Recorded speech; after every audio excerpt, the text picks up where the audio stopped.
Christmas, everyone. I hope you guys had a phenomenal time with your family, friends, relatives. I hope you guys had a blast. We got a lot to talk about. We got a lot to talk about. I haven't talked to you guys since the Thursday night fantastic performance by the 49ers. It's been a while. So, and there's have been some things that have transpired over that time period. So we're going to get into it. We see you. Merry Christmas to all you guys. We see you guys. Richard got a blizzard. Hopefully you guys got tons. We got spoiled with tons of 49ers gifts, jerseys, all that good stuff. We'll get to that in a second. We're going to get to Houston as well. Houston's playing right now, and they're looking pretty solid. We see you coming over from IG. We see you, my guy. So first, I guess what we should talk about is we should talk about the tweet heard around the world. I mean, I was trying to be relaxing and just enjoying my time with my family. Obviously, you guys know what it is. I'm always working. So I saw real early that start to circulate. And I had an opportunity to break the story. I didn't want to. I did not want to break that story. So if you guys don't know, which I'm sure you know, 49ers John Lynch liked a tweet essentially saying that Jimmy should be left at the airport. Oh, man. On Christmas, like, we really got to do this on Christmas. Like, I had a whole, like thought process of how to handle this. A whole thought process. Like, how do I handle this tweet? Because, like I said, I saw it early. I saw it before Bleacher Report, like at a half an hour, 45 minutes before Bleacher Report posted it. And I was like, this is what I do. I'm a social reporter. We scour social media. We find nuggets. That's how we generate a lot of our content, especially on Instagram. So I saw this early, and I wasn't going to say anything about it. But then I saw people start to pick it up, and I was like, oh gosh, here we go again. And unfortunately, this tweet on Christmas set quite the storm. John Lynch responded to that, liking that tweet by saying, apparently, while in Christmas Eve Mass with my family, I accidentally and unknowingly liked a tweet. Never intended to, and remain a huge believer in Jimmy. Merry Christmas to everyone. Man, what a bad tweet to have to tweet on Christmas. Like, that sucks. Could you imagine? His phone probably blew up from everyone who has any stake in this organization, their success. Like, I'm sure Jed hit him up. I'm sure Parag hit him up. Kyle hit him up. Like, come on, man. What are we doing? And it happened. Like, I'll say this. Like, I've accidentally liked things before. It happens. But it's just the optics. At the end of the day, we understand what social media is. Social media is optics. And with this, optic is not good. It is not good. It is not good. Like, the context of the situation. Now, again, if Jimmy Garoppolo just came off a game where the 49ers win against Tennessee, he has a decent game, and this accidentally happens, it's not a big deal, because I think most people would then tend to believe and shake it off and just be like, yeah, he just accidentally liked it. It's the optics. It's the timing. Like 2 days after a really ugly performance by the quarterback, to like that tweet. Oh, man. It was a situation. Again, I don't like these types of situations and drama, especially surrounding my team. I like reporting on other drama. Not about my own team. And so when this stuff came down, I waited until John responded. I didn't want to put it out there first. I'll allow Bleacher Report to have that. That's not something that I want to be known for getting first. So it is what it is. But let's take this and transition it into the game against Tennessee, because again, the only reason why this was such a huge deal. Oh, very nice, DJ. Smash those likes here, even if it's an accident. Oh, but it's a perfect transition into kind of the game against Tennessee. It was just a really poor game. It was really bad. It was probably, in my opinion, the worst game of the year. And I'll tell you why it's the worst game of the year. This year for me, it's not about ability.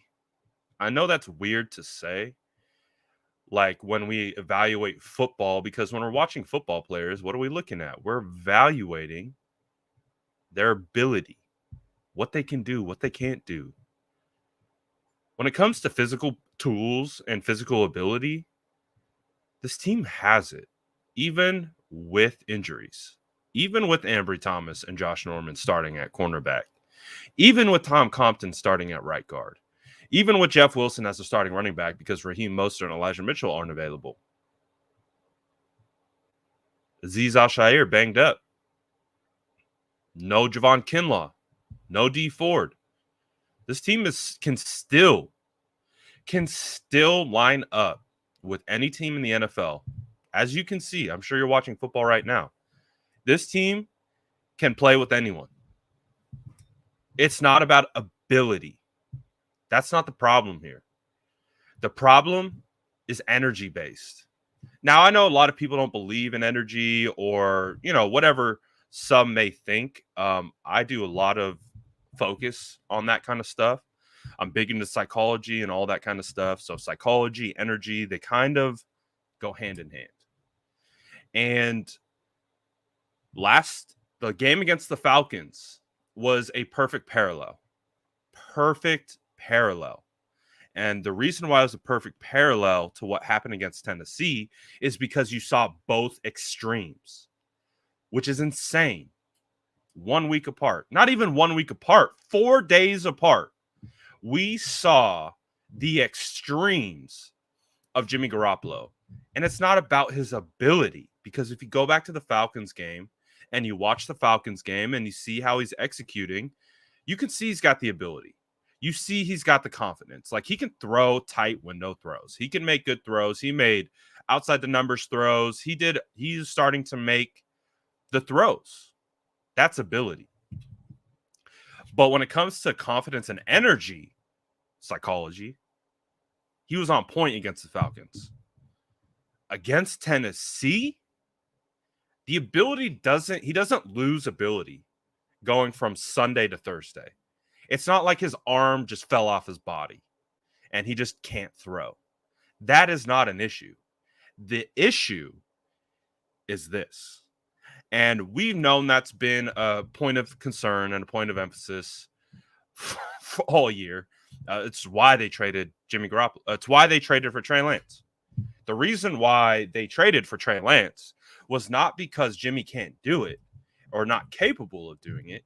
It's because when he's asked to do it consistently, there seems to be an issue with that.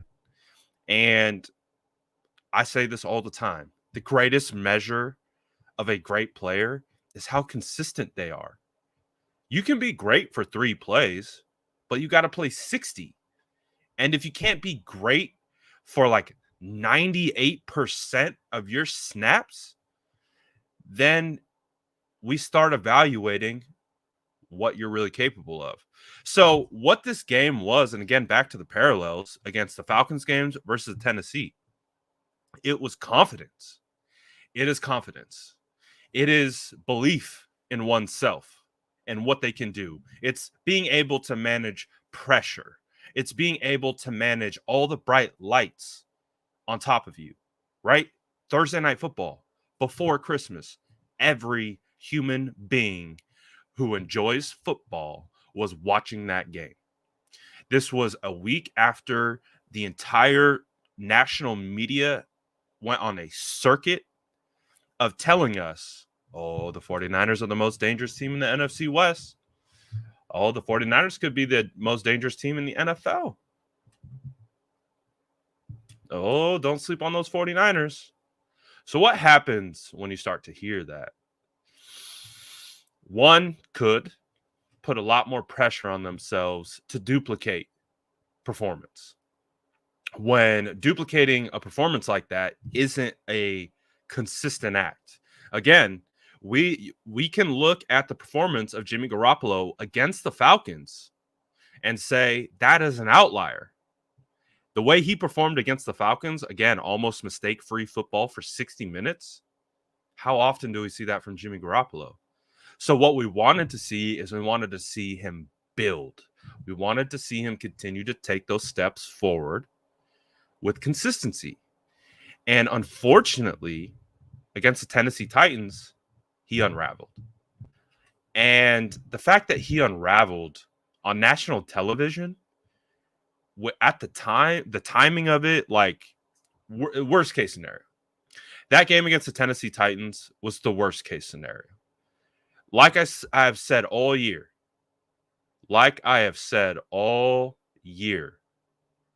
as long as this team performs and executes, they can beat anyone. But if they don't do that, they will lose to anyone.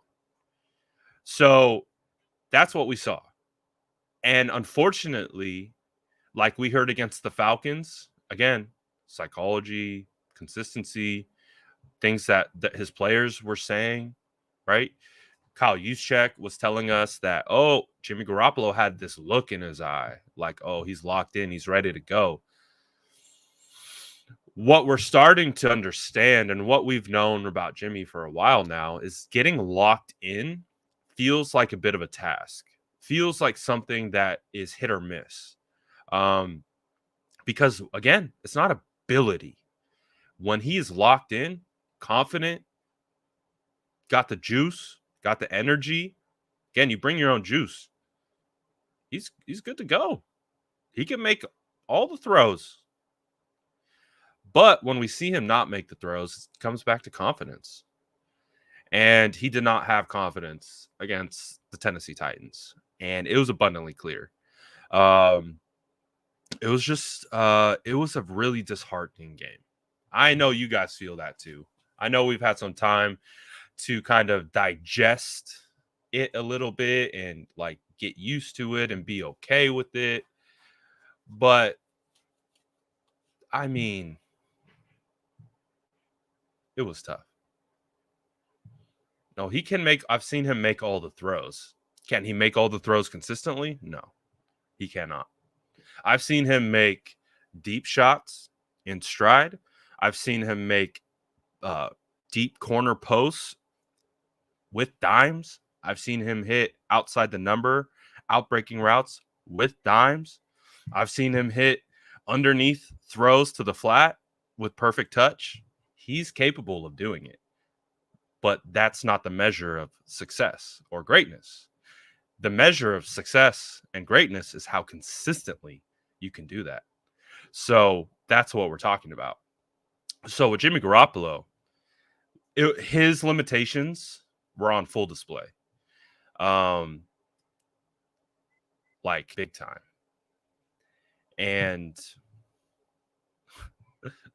Tommy says we need the Fight Queens to lose. Absolutely. 100%. 100%. And Jedi, you have to understand there's two different things. Being able to make every throw, like I can make every throw. Like I have a good arm. But I'm not an NFL quarterback because I can't go out and do it consistently. However, I can throw darts. I can throw dimes. I have beautiful accuracy. I'm very high on my accuracy. However, if you asked me to go do that in an NFL game, I probably wouldn't be able to do it. And that's the true measure of success. Just because you can make every throw doesn't mean when the chips are on the line and the pressure's on you, then can you make that throw? That's the difference. And so with Jimmy Garoppolo, it feels like time and time again, when the pressure is on, all eyes are on him. Even when you start talking about him a little bit in a positive light, again, we were finally getting the fan base to come around Jimmy Garoppolo. We were finally getting it. Like it trust me, it's been really hard. Guys, I run my page on Instagram and all that type of stuff. But this was just like all that like momentum that we had. All that momentum that we had just went away. It just went away with one performance. And that's what happens when you're kind of teetering at that level, right? Like of what are you? And so it's just tough because we understand where we're at. The reason why, we're in this position is because they went into this year with Jimmy Garoppolo as the unquestioned starter. There wasn't a competition. There wasn't, it wasn't like a situation that one would deem fair, right? Like if you really brought in Trey Lance to compete and push Jimmy Garoppolo, training camp would have looked a lot different. But that wasn't the case. This was Jimmy Garoppolo's team from day one of training camp. They made that abundantly clear with how they split the reps. They made that abundantly clear in preseason. They made it clear in season. So right now, Jimmy had a lot of momentum being built. He did. He did. No, see, this is the thing. Like, we're talking about Jimmy Garoppolo the same way we've been talking about Jimmy Garoppolo since 2019. People have this hard time when having this conversation about Jimmy Garoppolo, about what he is and what he's not. I don't talk about Jimmy Garoppolo like he's a rookie. I don't talk about Jimmy Garoppolo like he's a rookie at all. Inconsistent is a rookie thing, 100%. That's why the 49ers, in my humble opinion, when they drafted Trey Lance, it should have been the Trey Lance show. Keeping Jimmy Garoppolo around to create the divisiveness in the locker room, to create more toxicity for the entire fan base, for media, for these players. That's not on me. I don't talk about Jimmy like he's a rookie at all. You listen to people talk about Jimmy and interpret it as if he's a rookie. That's not what's being said. Because if you're listening and you pay close attention, you would understand what I'm saying. And what I'm saying is he's just inconsistent. That's what it is. I said this at the very beginning of the year. People asked me straight up, point blank. I was in a Twitter Spaces. They said, "Hey, Brad, what is Jimmy Garoppolo? Is he going to get better?" This was like week 1, week 2. You know what I said? I said this. I said, no, this is Jimmy Garoppolo. He is at the age where the development is developed. He is who he is. And so what Jimmy Garoppolo is trying to be able to survive the Jimmy Garoppolo experience without losing games. And that's what it is. That's why they traded for Trey Lance. We're not dumb. We understand. And so I'm not running the team. If I was running the team, this year would look a lot different. But I'm not. I'm explaining and processing what they're doing. Doesn't mean I'm talking about him like he's a rookie or making excuses for Jimmy. It is what it is. Everyone has a right to their own context. So with Jimmy Garoppolo, in the context of what Jimmy Garoppolo is, it's an is what it is situation. There's nothing we can do about it. Like, we can argue, we can fight, we can yell, we could say, Trey, we could do this. It doesn't matter. It doesn't matter. Oh, this is a good question. DJ said, how would it have looked different if you ran the team? So I would have done the same thing in the offseason. I would have been all over Deshaun Watson. I would have been, well, first of all, I mean, if we're really asking me what I would do, I would have drafted Deshaun Watson in 2017. Deshaun Watson was a draft crush. He's one of my favorite players to ever come out of college football. Deshaun Watson would have been a 49er in 2017. So we wouldn't even be having this conversation. But again, if I took over this year and the 49ers had went out of their way and drafted Trey Lance, we wouldn't have had this situation. Because being a big development guy, I don't believe that bringing a rookie into a toxic situation is good for development. You can develop his physical tools and his physical ability. You can do that by sitting him on the bench and playing scout team. You could do that. But I'm not concerned about that. I'm concerned about the development of my quarterback from a psychological standpoint. Because look across the league. Look at Sam Darnold. Sam Darnold is one of the most talented quarterbacks in the NFL. However, he has processing issues. He has confidence issues. So that talent is rendered useless when he's not in the right mindset. Sound familiar? So what I would have done is I would have developed Trey Lance to be the starter, especially trading what you traded. Now, again, there's a huge locker room element to this that doesn't get discussed amongst fans. It doesn't, but is a huge reason why Jimmy Garoppolo is still here. But Trey Lance would have been the starter in OTAs and or would have tried to get my hands. I know they tried to do this. They tried to get the bridge quarterback. They tried to get Andy Dalton. They tried to get Joe Flacco. They tried to do it. Joe Flacco was in our building at one point this offseason. So they tried. It didn't work out. So they kept Jimmy. But I think we all understood. We all understood the dynamic at hand. We all knew it was going to be a toxic situation. Maybe not between Jimmy and Trey. Maybe they're able to work it out. And, maybe the locker room together is cohesive. Like, maybe. But we knew for a fact that the outside noise, social media, it's going to be toxic. And it's exactly what it is. So the fact it's just not a great situation. But they kind of made their bed. There's a legitimate plan. The plan going into this year for them was to start Jimmy Garoppolo, develop Trey Lance, and just ride it out. I think part of the thought process too is like, well, Jimmy Garoppolo has a potential to get hurt or injured. So if that's the case, then it's a seamless transition for Trey Lance to come in and take over. And they almost had that happen in week 5. And it sounds like it would have happened if Trey Lance didn't get hurt. It sounds like, based on what Kyle talked about, it sounds like Trey would have started the Colts game if he wasn't hurt. And that would have opened the door for Trey Lance to be the starter for the rest of the year. But again, it didn't happen.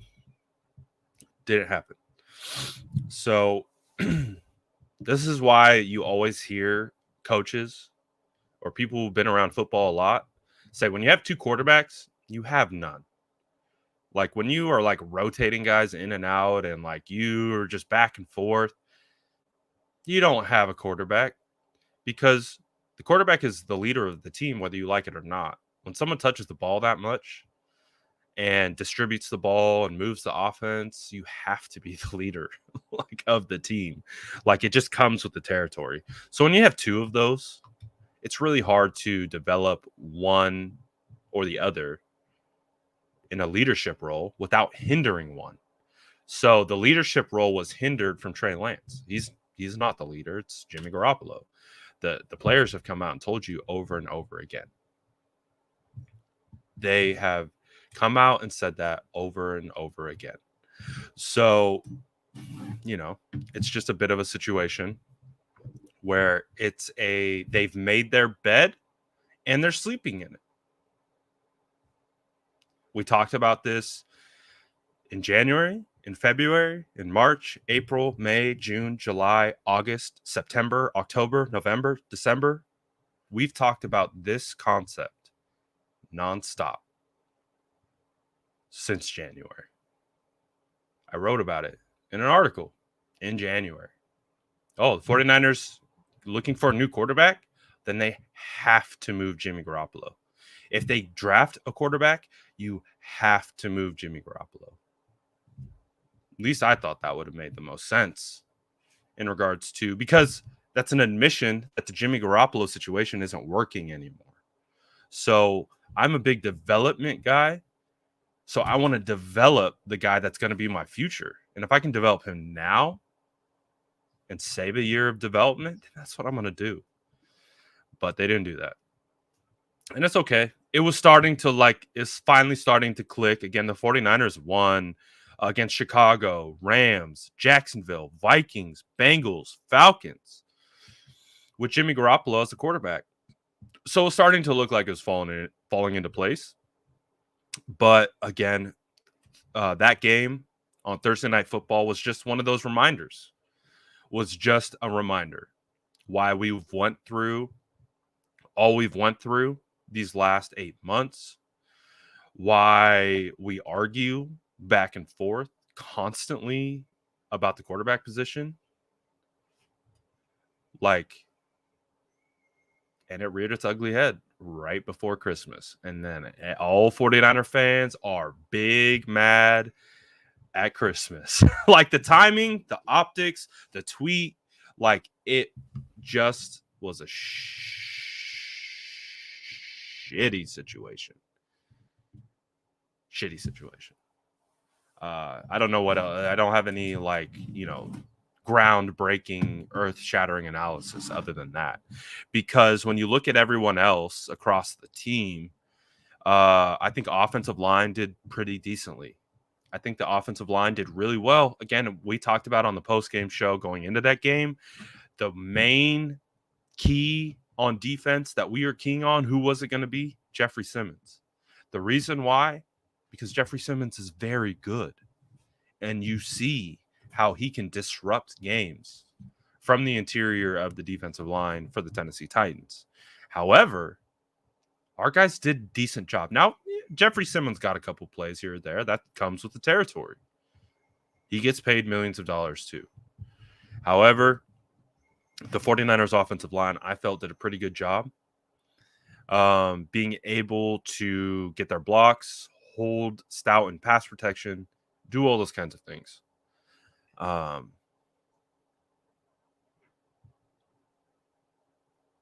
But, if our quarterback isn't executing, again, that's what this, unfortunately, when Jimmy doesn't execute, that's what these episodes become. We just talk about Jimmy Garoppolo. And unfortunately, we have to. If we're going to do postmortem on why the 49ers lost, we can all, I think, agree and wholeheartedly say the 49ers lost because of Jimmy Garoppolo. You can tell me otherwise in the chat if you think there was another reason why the 49ers lost the game. But when I look at the entire body of work of what the 49ers did on Thursday Night Football, having a 10-point lead that should have probably been 17 or 21, and then just completely collapsing in the second, man,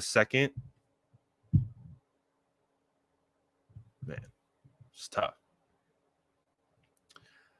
I'll do this for sure. James Vega says, let's give Ambry Thomas some love. He only gave up 42 yards in the Titans game. Again, growth. Ambry Thomas continues to show growth. He might not be an efficient, well-oiled machine right off the bat, but of course, he's a rookie. Not all rookies are Justin Jefferson. Not all rookies are Justin Herbert. Not all rookies just show up and day one and ball the hell out. Not all rookies are created equal. Some take more time. Ambry Thomas is a perfect example of that. And this is why I love having the access to Ambry Thomas in training camp. I scouted Ambry in training camp, and he was getting cooked. When we say cooked, Like Josh Norman cooked. Like not even close to the ball. Like the receiver is like running their route and they're just kind of floating off in space or they're trailing by 2 body lengths. Like Ambry Thomas was getting Josh Norman level cooked in training camp. Okay, we get it. He's a rookie. He didn't play in 2020. All those things play a role. Okay, baseline. What is Ambry Thomas? Oh, we weren't thrilled with what we saw from Ambry Thomas in training camp. Diamador Lenore was far and away the better rookie cornerback in training camp. Okay. But remember, rookies are about developing. They're not going to be great all the time right away, or they're not going to be consistently great right away. So with Ambry Thomas getting in, and Ambry's been tested. 3 games he's gotten in, and each game he's gotten better. From training camp, he's gotten better. From the Bengals game, looked, that was a tough one, right? He just wasn't in position. He had the 2 bad penalties. It was just like, that was just a forgettable day for Ambry Thomas in the office, against the Bengals. Okay, what happened against the Falcons? Okay. Well, he's in position to make plays. He's in position to get interceptions. He dropped 2 interceptions. Okay, he's in position. Okay, he's just getting mossed by Gage. Okay, that's development. Game 3, he's breaking up passes. He's actually clamped A.J. Brown a couple times. A.J. Brown is one of the best wide receivers in the NFL. Most physically gifted wide receivers in the NFL. Big body bully. A.J. Brown. Did A.J. Brown get Ambry? Yes. But it's A.J. Brown. And even when A.J. Brown got Ambry, Ambry was still in position.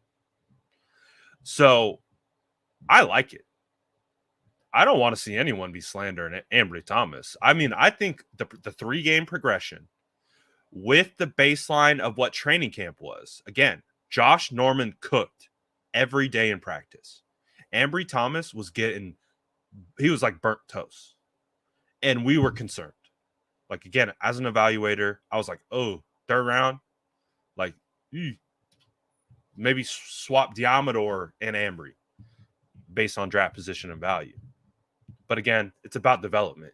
And so we see the development.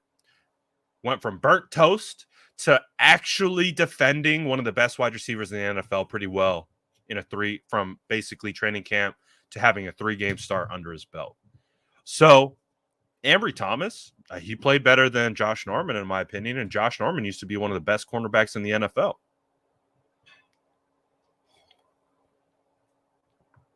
You know what I mean? So with Ambry Thomas, I like it. I do. I want to keep him out there. I see the traits. I see the potential. I want to keep him out there. So if Emmanuel Mosley comes back, guess who Emmanuel Mosley's taking down? Oh, Josh Norman. Appreciate you, my guy. We're going to put you back in the backup role. We know you're not going to be here next year.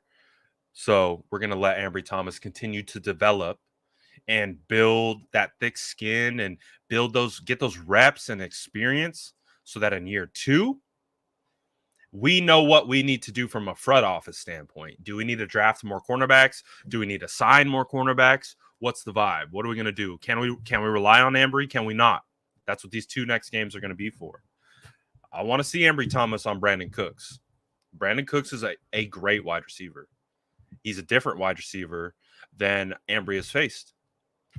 More slot body, very short, or not short, very quick and good in short areas space.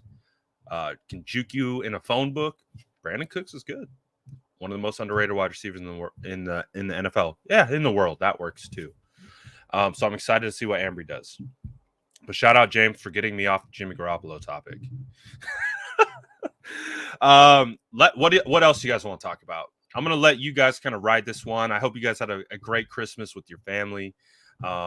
We've kind of talked about the Jimmy Garoppolo situation. Again, what we can say about the Jimmy Garoppolo conversation, which we've said all year, it is what it is. Like, it is what it is. They made their bed. and they're sleeping in it. So it is what it is. As fans, we have to ride, as Jordan Elliott from Niners Nation would say, the roller coaster of the Jimmy Garoppolo experience. We have to. It is what it is. So who else do we want to talk about? Do we want to talk about particular performance from anyone in the Titans game? Do we want to look forward to the Houston game? Again, we're kind of in an interesting spot, after the holiday, So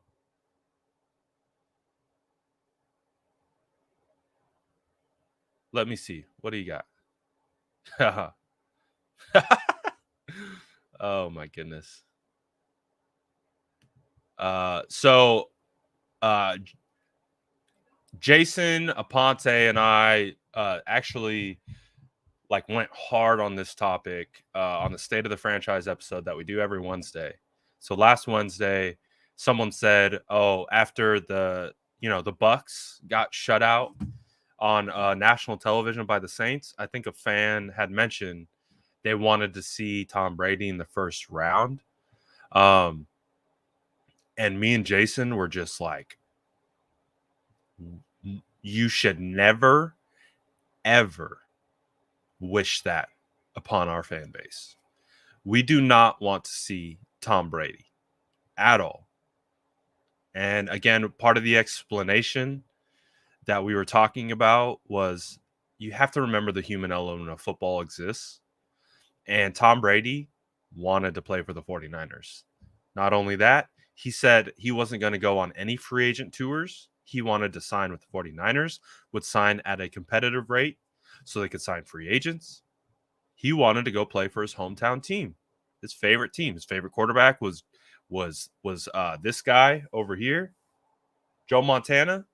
Oh, he wanted to wear the same jersey that his favorite quarterback used to wear. You know what we said? We said we're going to stick with Jimmy G. And Tom Brady is on record talking about how that moment lit a fire in him. You don't want me? You don't want the GOAT? Imagine being the GOAT at something and someone telling you that they don't want you. When when everything about you is built on competitive nature. And when you're in a competitive situation and you're like, hey, I want to come to your team to make your team more competitive. And they say, no, we're going to go with that guy that the Patriots drafted behind you. And then they wanted to replace you. And then they forced the Jimmy to get traded because of you. Well, we got that guy now, and we're actually going to keep that guy, and we don't want you. I do not want to see that man in the playoffs. Hell no. Hell no.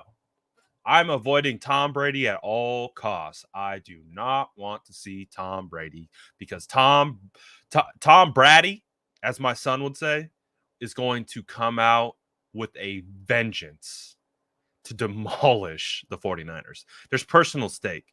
It's not just personal stake like, oh, I want to perform and I want to build a legacy and those kinds of things. No. There's personal stake in the fact that he wants to demolish us. So, good question, but no Tom Brady for me. No, thank you. No, sir, bop. That's not my job. I don't do that. I'm a pimp/podcaster. I thought you knew that. Sorry. Mac Dre lyric just came to my head. I had to roll with it. James says, I got you, Brad. I came in late and hear the Jimmy Chalk. Thank you so much for breaking it up, James. We really appreciate that. OG Sourdough Squad member, I hope you had a phenomenal Christmas and holidays with your families. Really do. Really, really do. So, Majed said, are we making the playoffs? I think we are. We should. How's the confidence levels?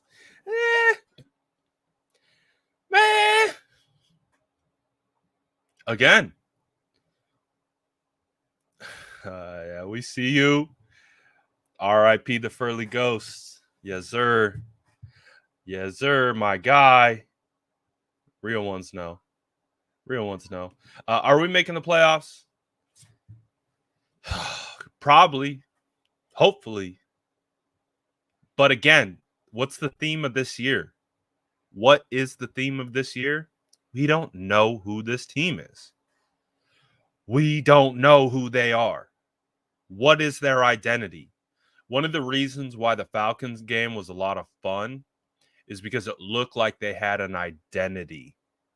We're like, oh. And do you know what their identity is? It's Jimmy Garoppolo. Call it again. That's what we talk about all the time. Like, we hear all the time. Teams will take on the personality of their head coach, right? When the 49ers had Jim Harbaugh transitioning from Mike Singletary going to Jim Harbaugh, what did we see? We saw the San Francisco 49ers that went 6-10 the year before go 13-3 in large part due to the personality in which they played. They played like tough son of a guns, weren't going to take no from no one, kind of like Jim Harbaugh, right? That team in 2011, 2012, 2013 fully embodied. See these guys right here? Gore, Vernon, Cap. They embodied the spirit of Jim Harbaugh. Jim Harbaugh is a winner. So right now, the 49ers offense are the living embodiment of Jimmy Garoppolo.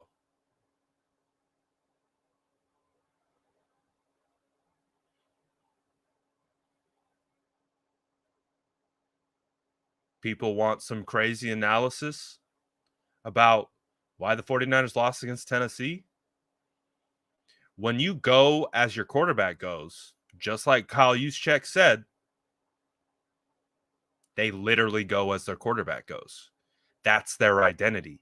Their identity is that of their quarterback because of the tumultuous offseason they've had thus far. So they bonded themselves to Jimmy. And while doing that, have kind of taken on his energy. And again, when Jimmy's energy is on point, we have a 4-day case study. When Jimmy Garoppolo is in his bag from a mentality, energy standpoint, what does our offense look like? It looks unstoppable. Because again, I've told you this argument time and time again. They could play, you could stick any team in front of this 49ers. If they play with that energy that the 49ers had against the Falcons, they can beat anyone. Anyone. Tom Brady comes into town. If they play with that mentality, they can do it. But what's the flip side of that? You get the Tennessee game. And then when Jimmy's not in his bag and he's not confident and he's not in the mode and in the zone and locked in, what does the offense look like? This team has its identity built around their quarterback, whether we like it or not. Chris says, even with Tampa being mediocre in recent weeks, I wouldn't want to play Tom. He has a chip, a big one. He'd leave it all out there to win that game. Oh, yeah. And especially, too, Tom knows. Tom knows it's getting close. It's getting close for Tom. He might be a year or two away from retirement. So this is big legacy stuff. Not only is it big legacy stuff, he's talked about it. He wants to be the best athlete of all time. That means overtaking Michael Jordan. If he gets another championship, we'll be talking about that. We already do. But 100%. And the Jedi says, and so in other words, everyone and everything has to be perfect for Jimmy. Yes, it does. And that's why it's a flawed situation.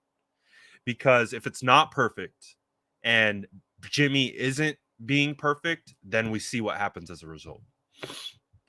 So that's what we're living in. And so that's what happens, right?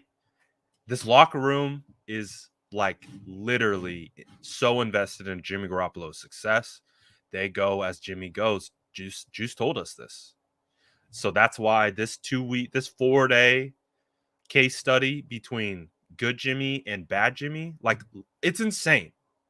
Like we literally saw a peak good Jimmy, like probably the best Jimmy we'd seen all year. Arguably one of the best Jimmys we've seen since 2019 against the Falcons. 4 days later, 4 days later, we saw one of the worst Jimmy G's we've ever seen. That is the Jimmy Garoppolo experience. That's why fans are beside themselves. That's why fans have no idea how to interpret this year. That's why they don't know what I know. I know they go as Jimmy goes. And we know what Jimmy is. We know Jimmy's consistently inconsistent. So is it makes sense that this team in 2020-21 has been consistently inconsistent? They match the vibe of their quarterback.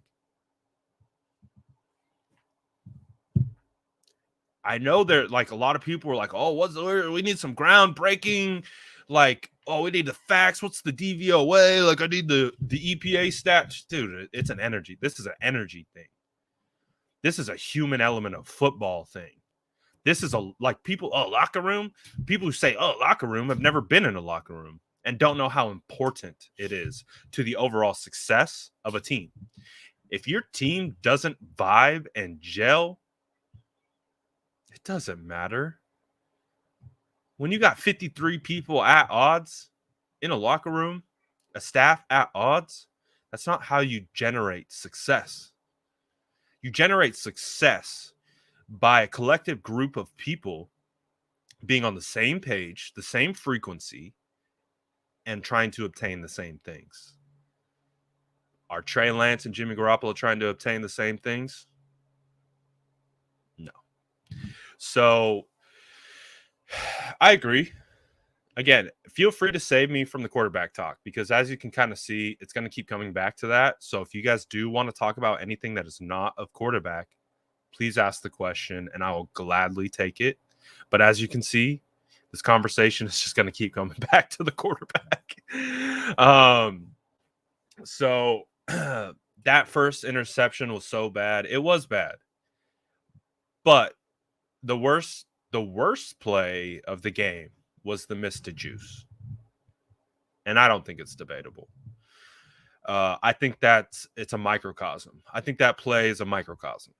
I think it's a microcosm of essentially what Jimmy is.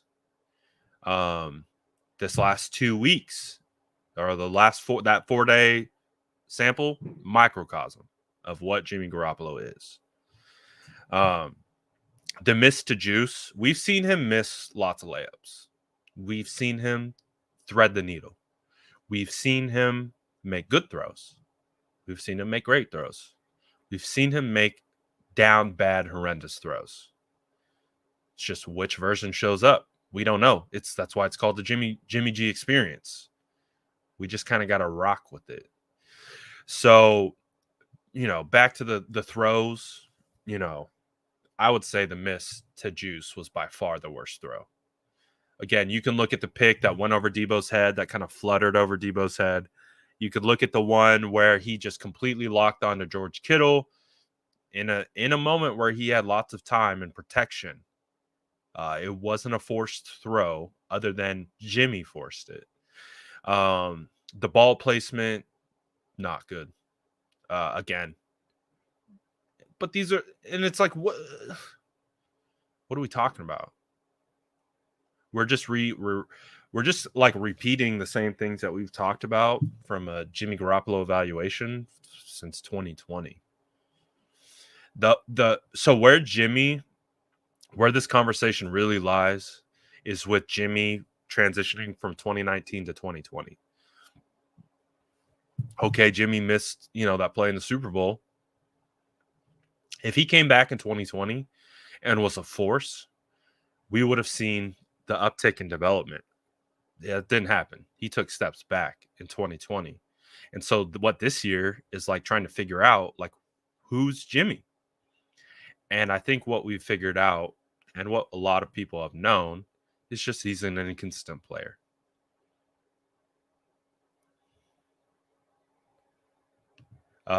James said, thank you, James. James said Bosa came out on fire in the first quarter, then faded the rest of the game. What did the Titans do? So I haven't really broke down the tape, but my biggest thing is game flow. I think game flow, we were able to see they would do max protect. So max protect was potentially keeping 2 tight ends and or a running back with the like they were keeping in like 7 guys to block 4. So that was one of the big differences. And so what the Tennessee Titans did was they kind of exposed the 49ers a little bit. And I'll tell you why. Because if you give the quarterback time to throw, we don't have cornerbacks or all cornerbacks that are great in coverage right now. Like we talked about with Ambry, I think Ambry did a good job, but Josh Norman is Josh Norman. He's literally a body out there. So, and he's a body that's out of position more often than not. So, look, we understand, you know, they're hurt, but at this point, like I just hope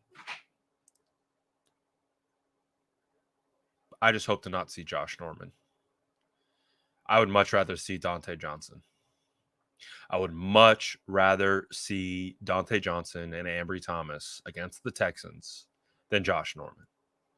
And so when you don't have guys in position, and they're running max protect, and so all those guys are getting doubled. That means all 4 of the down linemen that you're rushing are getting protected. And then when you don't have your guys in coverage with the ability to do anything, they exposed us. So obviously the 49ers were being pretty impactful and dynamic with their pass rush. Nick Bosa was doing really well. Arden Key was coming on. Charles Omenihu, Givens, Willis, Kentavious Street. They all had good plays in that game. They all played pretty well. But overall, when you max protect and then you force coverage to do exactly that, cover, and you have guys like Josh Norman who are one of those people, good luck. And that's why I say that the 49ers kind of got exposed a little bit. That's why I say they got exposed, because obviously, like, let's say I'm the Texans and our offensive line is a little bit, what am I going to do? I'm going to max protect. I'll keep a tight end and a running back. I'll keep 2 tight ends in. Make sure that we have numbers on the offensive line to block the defensive line or whatever blitzes you throw at us, and we're going to force you to cover us. Brandon Cooks is a good quarterback. I'm sorry, is a good wide receiver. Davis Mills, I scouted Davis Mills out of Stanford. I like Davis Mills a lot.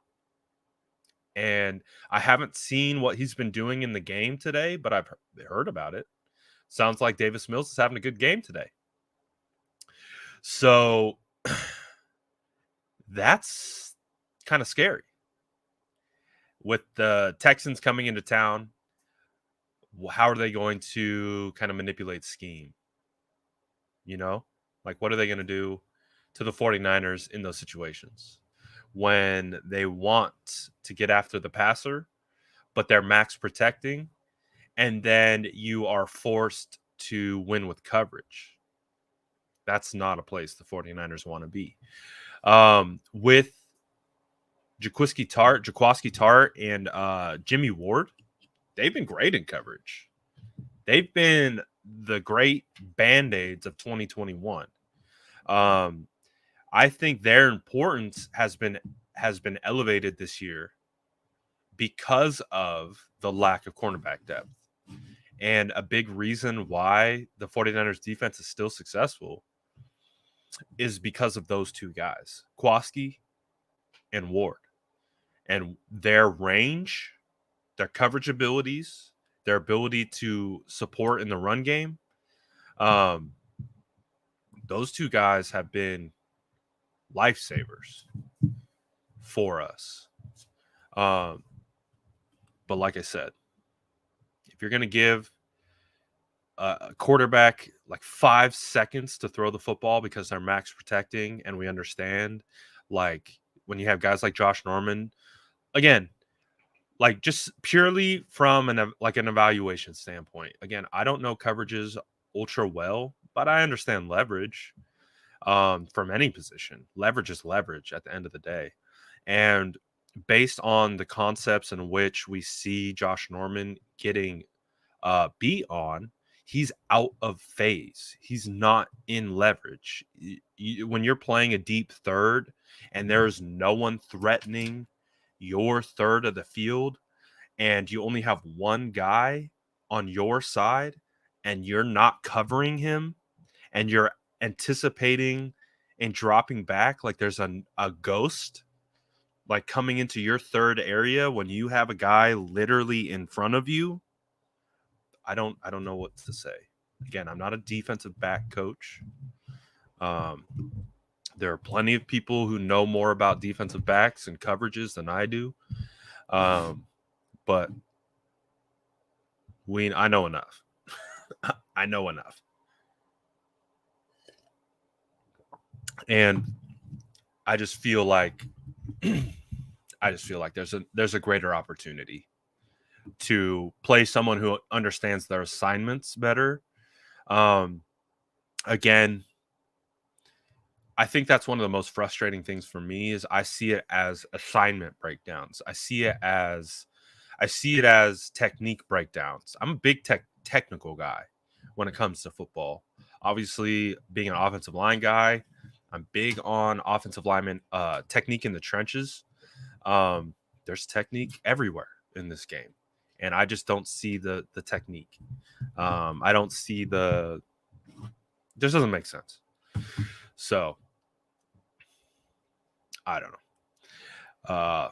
The cornerback situation has been something that's been wild. I think when you look at the Tennessee game, though, you can look at the 49ers and you can feel confident with their offensive line play. I felt like the offensive line did a really good job considering the circumstances. Considering that they had a extremely stout front seven, I thought the offensive line did a pretty good job. I thought the offensive line gave the 49ers every opportunity to stay in the game, win the game, do all those kinds of things.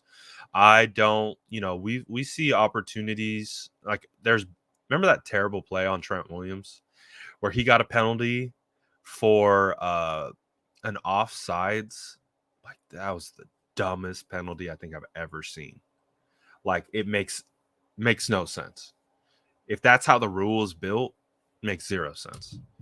Like, how does a guy jump off sides and it's a free play? That's why they didn't blow the whistle. It's a free play.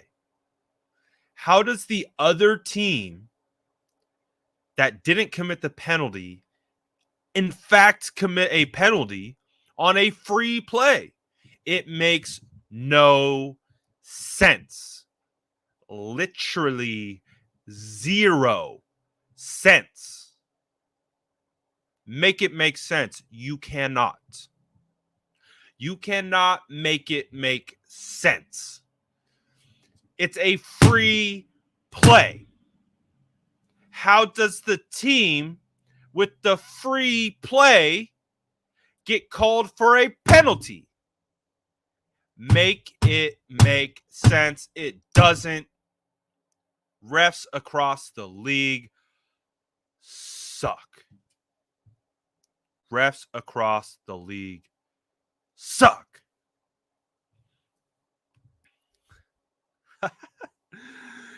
Tinfoil hat makes sense if we are supposed to lose in that script. Oh, I've heard so many players talk about how the league is scripted. I've heard so. Look at the outcome. Look at the outcome. Oh, hold on. Hold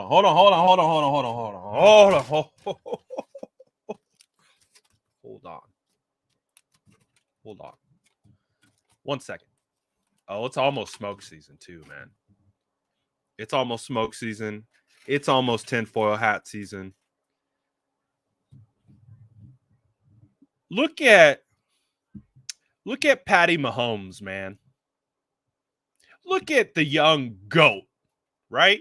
Look at Patty Mahomes ever since he won that Super Bowl. Who's more marketable, Jimmy Garoppolo or Patrick Mahomes?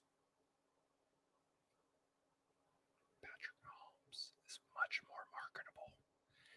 Do you know how many millions of dollars the NFL has made off of Patrick Mahomes' name? I'm just saying. Follow the money. If you guys ever have any questions about the integrity of anything, follow the money. You'll find the answers. You can literally apply that to anything in your life. And you have any questions about what's going on in the world today? Just follow the money. Who's getting paid for what? They'll tell you all the answers. That's your nugget for the day. You want to know what's going on in this world? Follow the money. What is the root of all evil? Money. Makes sense. Just follow the money. Who's getting paid? Just saying. I'm not going to say, like, again, that's ultra tinfoil hat. That's ultra tinfoil hat. Ultra tinfoil hat.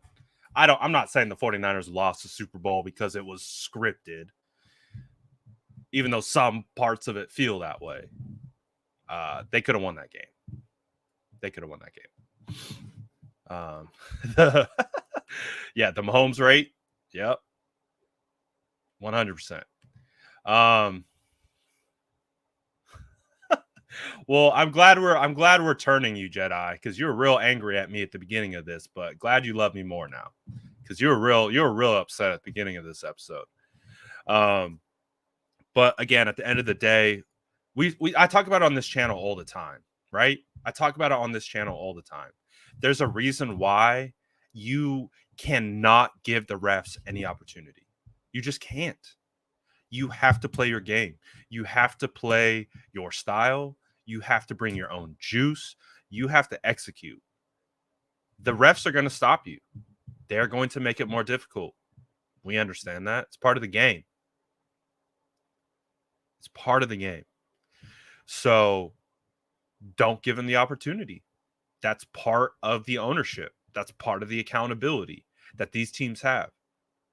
We should not be playing like the refs are going to be bad. Fact. Not just for us, but for our opponent. They are bad league-wide. The refs are terrible. They're like, take the 49ers out of it. The refs are terrible. They're just awful. It's the worst I've ever seen. They are bad.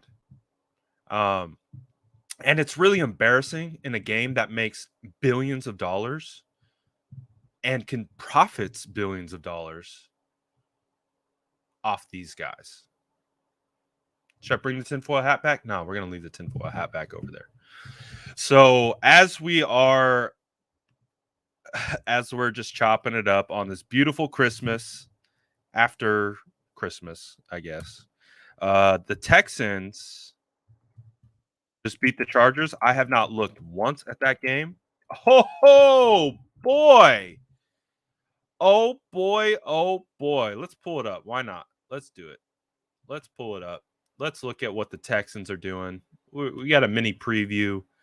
We got a mini preview of the Texans matchup. Let's take a look.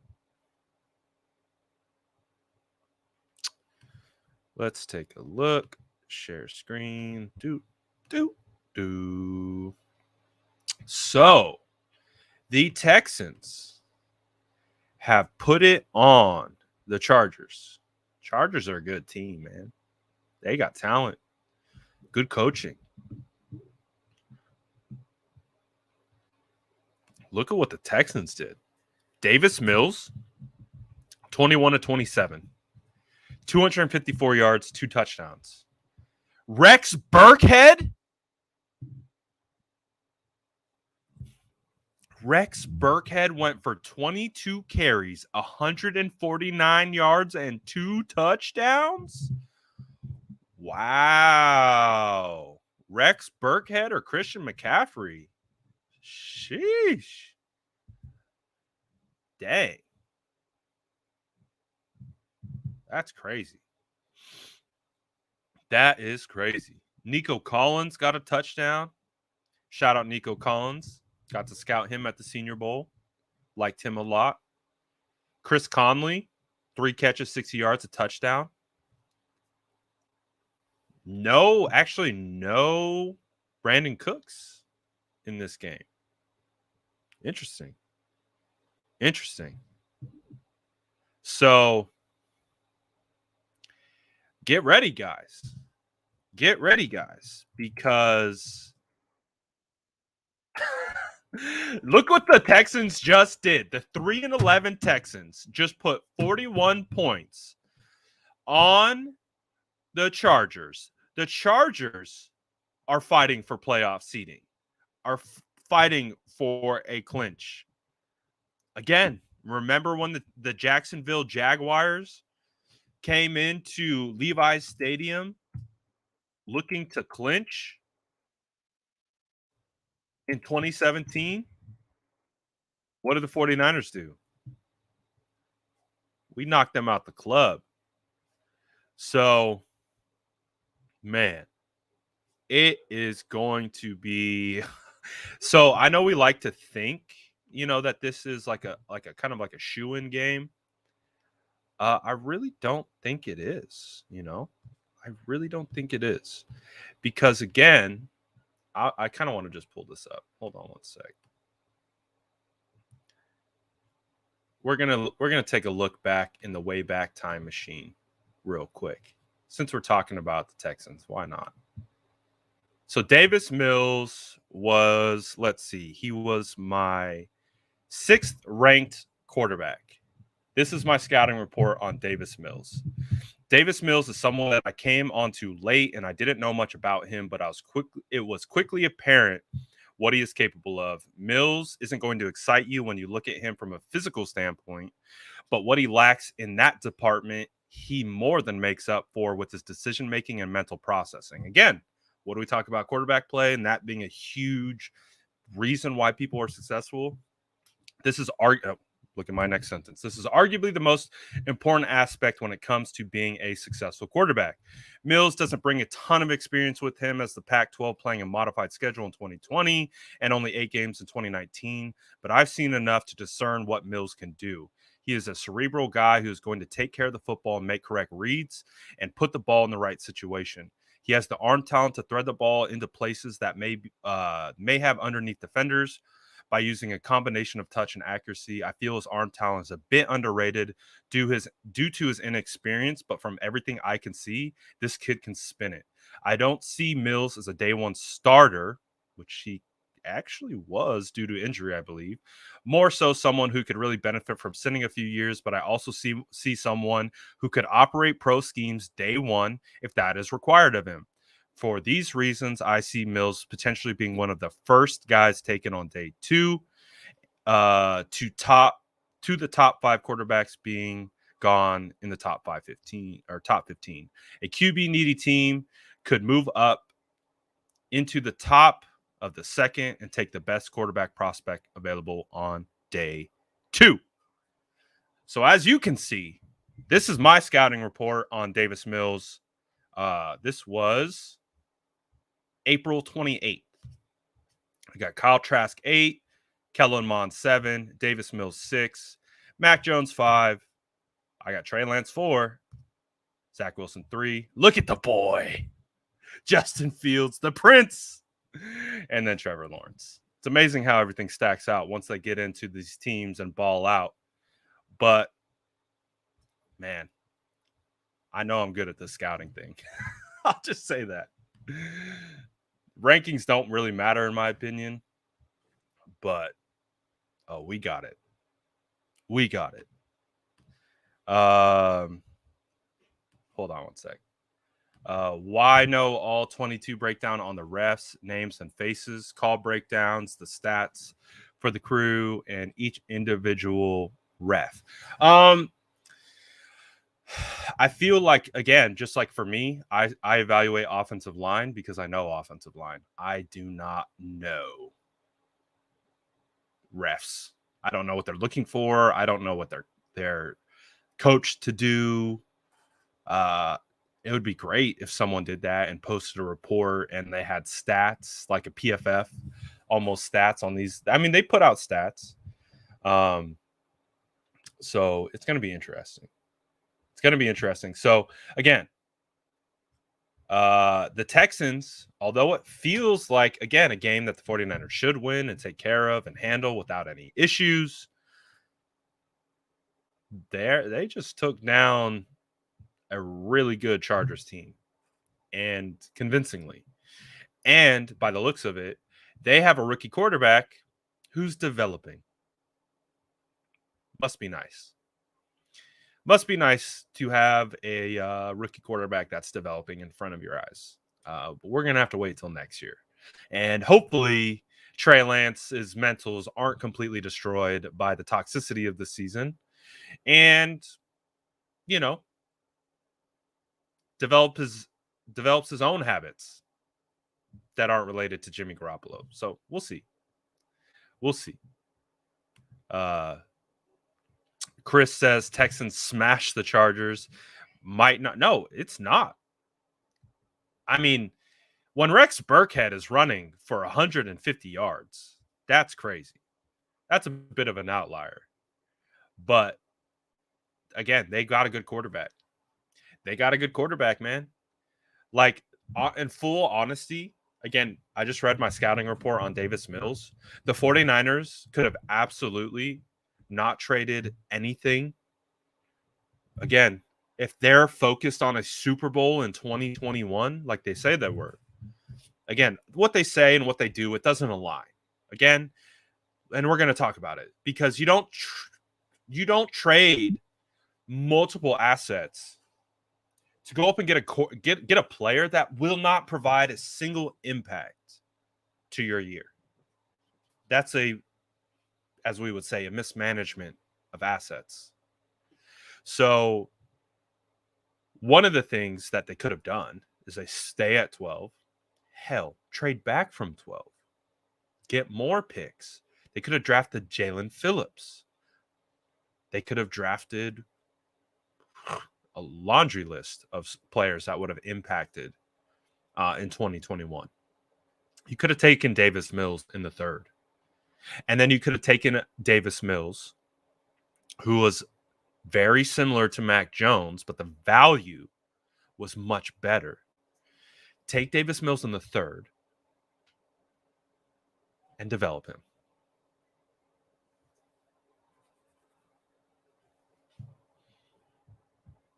But we drafted Trey Lance, Aaron Banks, and Trey Sermon, none of which provided any impact to a Super Bowl caliber team in 2021. So we got to decide, man. We got to decide what we're trying to do. What are we doing? Are we trying to win now? Or are we building for the future? Because as you can see, when you try to do both, it doesn't always work out that well. So we'll see, man. We'll see. It's been quite the ride. This year has been absolutely an up and down roller coaster for sure. Max says, we need to go back to drafting players coming off an ACL injury. God, I hope not. God, I hope not. Gonzalez says, we could win now with the players we got. And that's true. That's true. I still believe that. I still 100% wholeheartedly believe that the 49ers can win right now with the players that they have. They can. But how far does Jimmy go? How far does Jimmy take them? Because it's on Jimmy right now. I like, it's fitting it's fitting that a year in which the 49ers tried to replace Jimmy Garoppolo, their season hinges on Jimmy Garoppolo. Talk about poetic justice, right? Talk about divine intervention. Talk about energy. Talk whatever you want to say. Talk about whatever you want to say. But that's the state of the 49ers. They tried to replace a guy for months. They drafted his replacement. But this year hinges on his success. Do you think the 49ers did what they needed to do to develop an environment to make Jimmy Garoppolo more successful? Now, we understand competition breeds, more better play at times, but in the way in which they went about it felt very toxic. So, man, what a year. Jason and I were talking about, he hit me up on Christmas Eve, I think, and was like, we should do an entire year in review episode. I couldn't do it because I had to do family stuff, but we're going to do it. We're going to do an entire 2021 year in review. It probably is going to take over 2 hours, but it's going to be one of the most insane timelines like that. I don't know. It's just going to be crazy. We're again starting in January, working all the way throughout this year. It is going to be insane. About all of it. It's going to be insane. So I wish we were talking more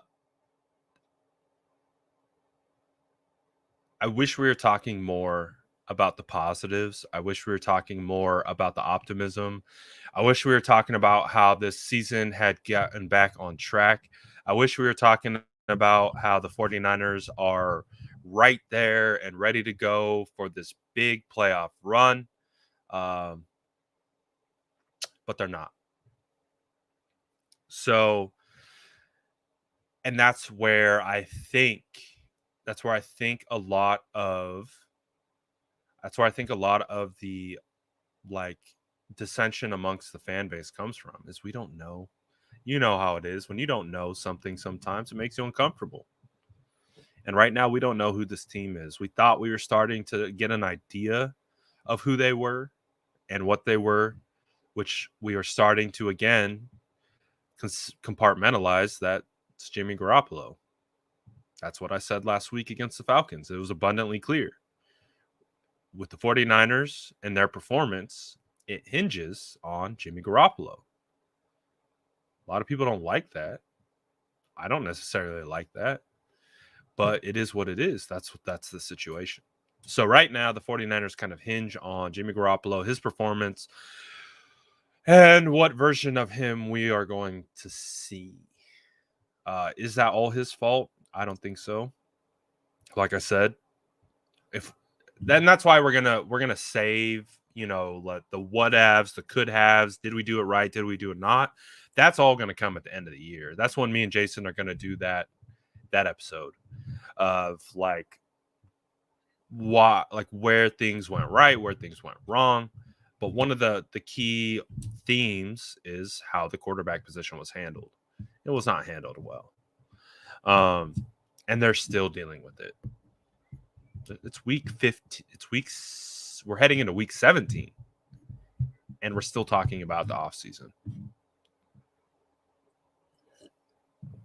So going to be interesting. Going to be an interesting game against the Texans and all that. So we'll see what happens. We're going to – what's today? Today's Sunday. So then tomorrow's Monday. Kind of back on a normal live routine and schedule. So definitely be doing lives tomorrow and throughout the week leading up to the game against the Texans. I don't know if I'm going to do a film breakdown or not of the Tennessee game, just because it feels kind of like the Seattle game in the sense of, you just throw it away. Like there's nothing of value from that Tennessee tape. Like that's how bad they played. At least on the off, like I'm a big offensive guy, so thinking of the offense, like not a ton of value. I mean, I think like I said, I think the offensive line played really well, but overall as a whole, like I think we understand why they weren't able to execute and succeed. So we'll see. I might break it down. I might have to. We might have to gut it out and move through it together. We'll see, but we understand that we are going to be turning the page to Texans week on Monday right away. And as we know, the Texans just whooped on the Chargers. So convincing win from Davis Mills, Rex Burkhead over the Chargers, who are a playoff bound team. And we will take it from there. The Arizona Cardinals have officially clinched their playoff spot. The Rams have officially clinched their playoff spot with a win over the Vikings.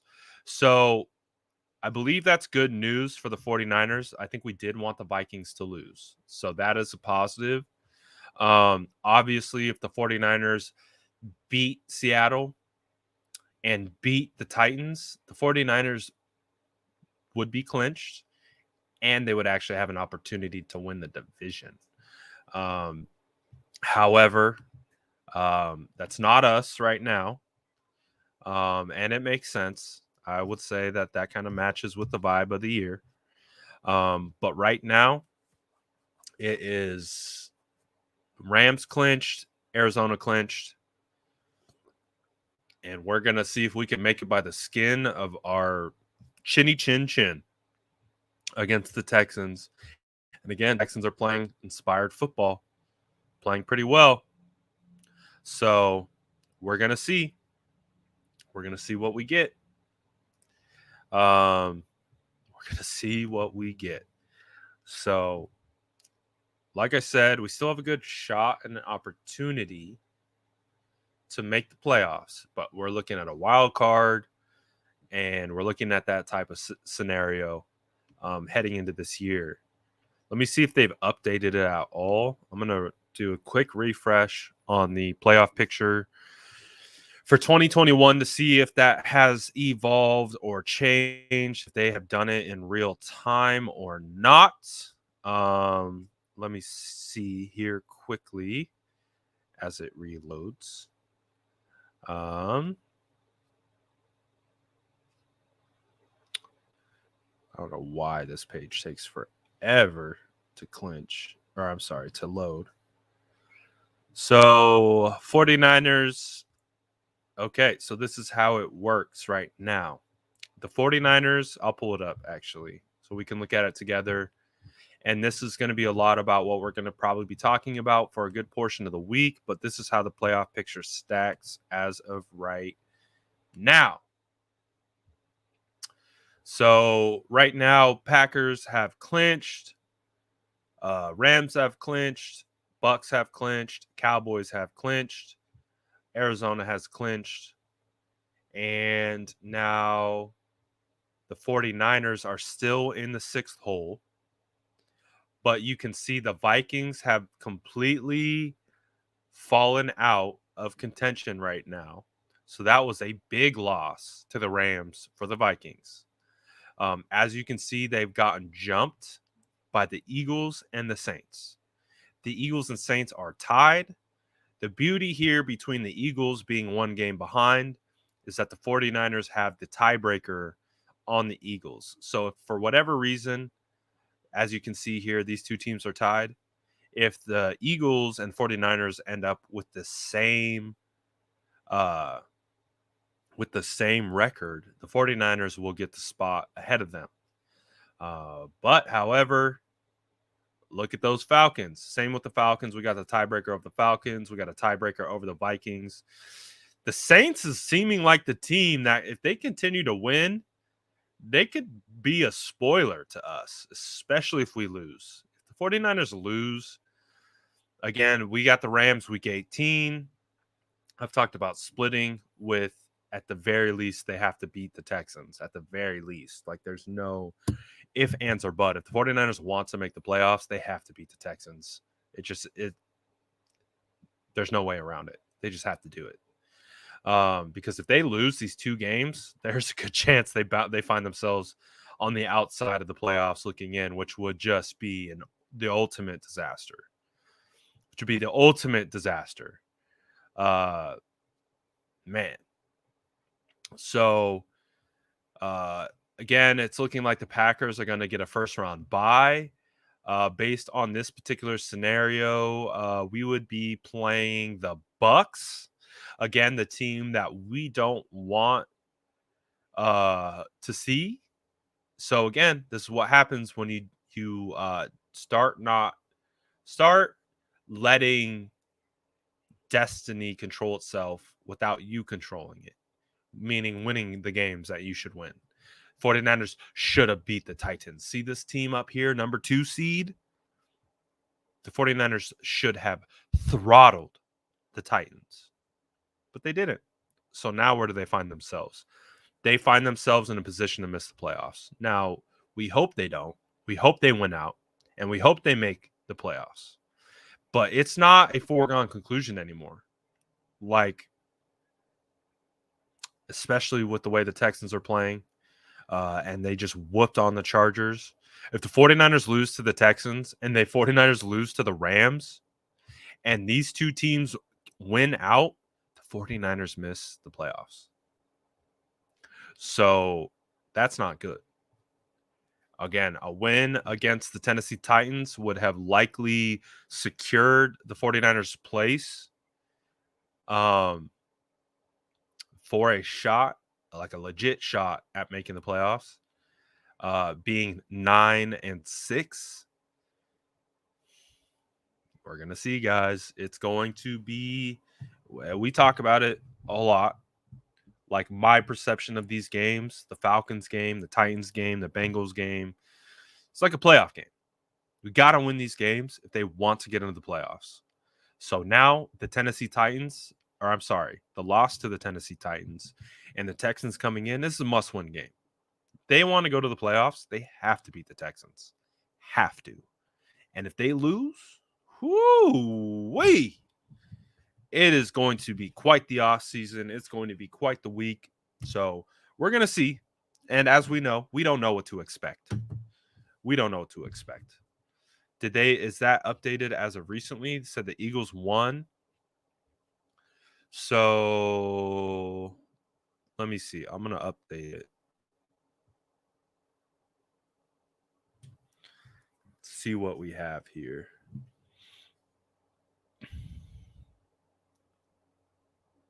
So I don't know if it is updated to match that.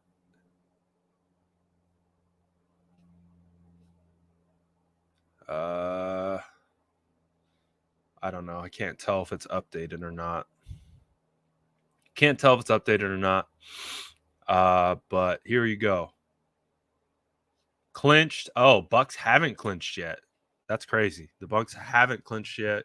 Here are your clinchers. So it is updating as we speak.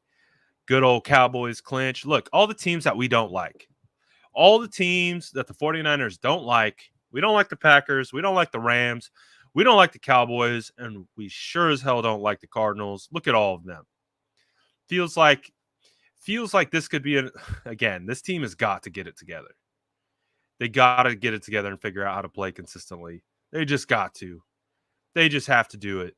Because if they don't, they're very close to finding themselves on the outside looking in.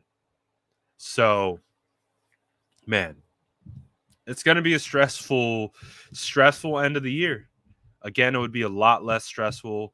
The vibe and the energy from the fan base would be completely different if we're talking about a win after Christmas.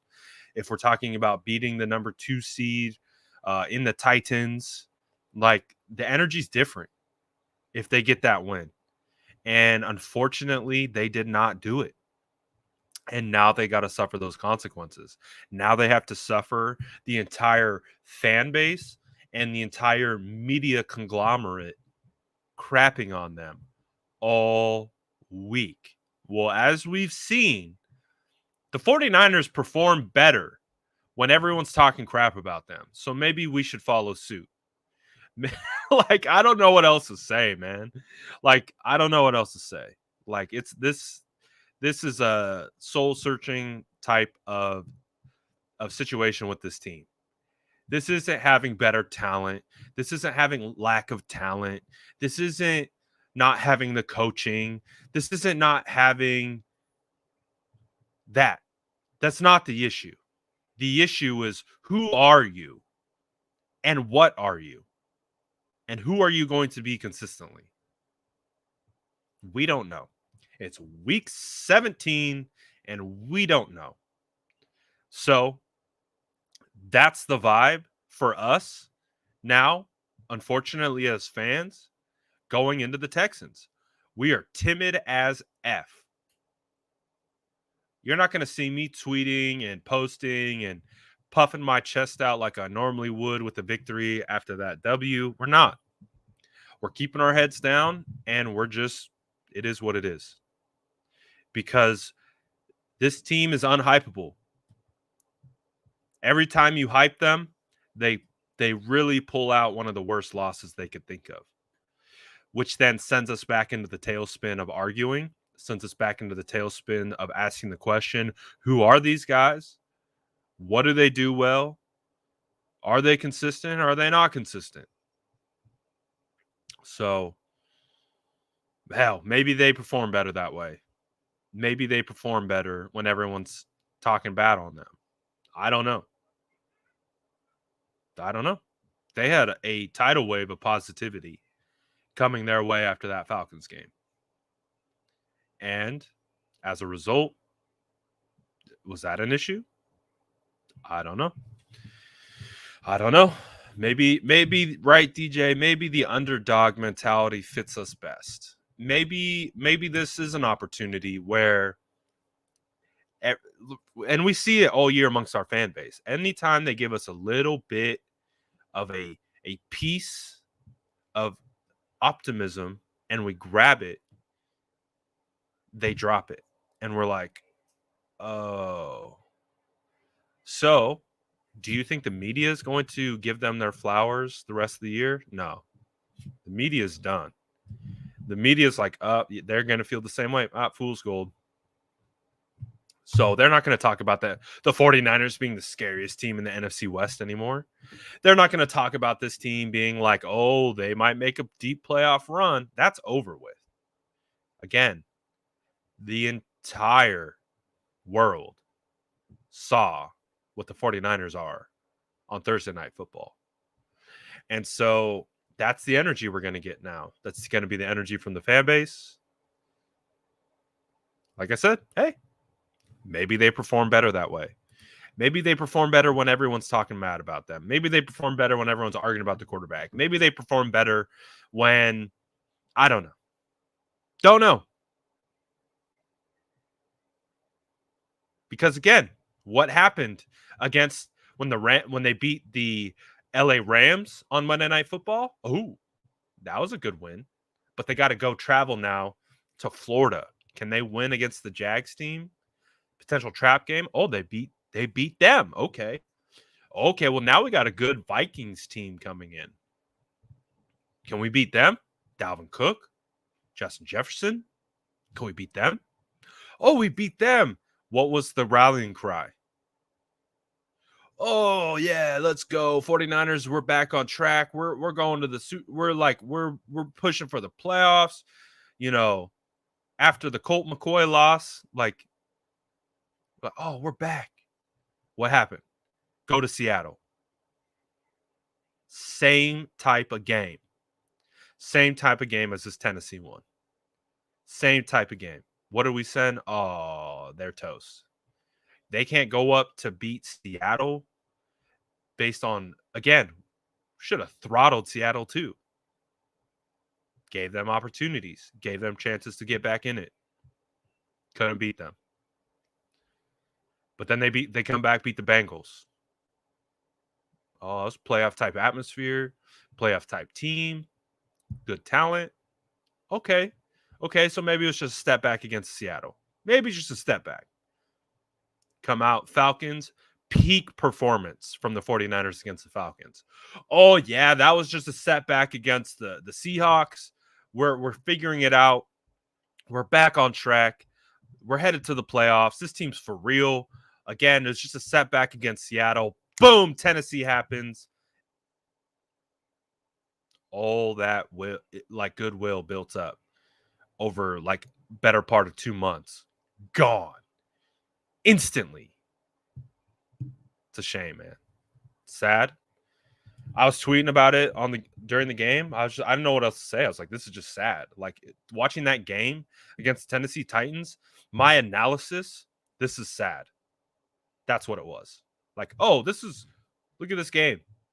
It's sad to watch based on that entire context of what this year has been. That game against Tennessee was just sad. It was sad to watch. It was sad to watch a team that is extremely talented and competitive just crash and burn because of themselves. Not even because the Titans were just outplaying them. It was just because they crashed and freaking burned on national television in front of the entire world to watch. Remember, this is a what have you done for me lately league. They don't care what you did in week 7. We don't care what they did in week 7. We don't care what they did in week 4. We care what they did today. We care what they did on Thursday. That's what the NFL cares about. That's what everyone who doesn't follow the 49ers care about. Now everyone's walking through the holidays with this perception that the 49ers are fool's gold. Okay. Maybe that's what our team needs. Maybe that's what they need. We'll find out. It's going to be a wild week of content, whether you like to believe it or not. We're going to have lots and lots to talk about. We're gonna bring back Jordan Elliott. We're gonna bring back Jason Aponte. They will have a much better opportunity to speak towards what happened in Tennessee, what it means moving forward, and